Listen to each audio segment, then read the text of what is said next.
your Spirit. A reading from the Holy Gospel according to Luke. Glory to you, O Lord. The mother of Jesus and his brothers came to him, but were unable to join him because of the crowd. He was told, "Your mother and your brothers are standing outside, and they wish to see you."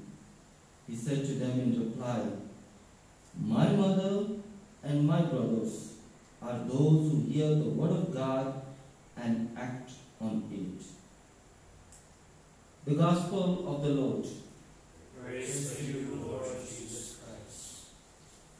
Dear brothers and sisters, once again Jesus tells the importance and the gift of listening the word of God and putting it into practice.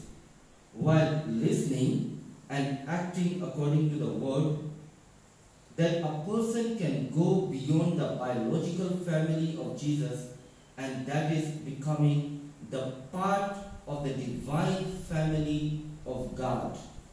It seems to the readers that Jesus is denying his own mother and close cousins, but the careful reading of the text shows that Jesus is elevating them by saying, "My mother and my brothers are those who hear the word of God." It is the love and concern of Mary and other relatives to come and see when they heard things about Jesus. They were listening the word of God, so they came to see Jesus. Second, they were listening the word of God, so they came to take Jesus home because the world was against him and calling him crazy. Third, and the last, they were listening the word of God, so they requested for the personal audience to address their needs.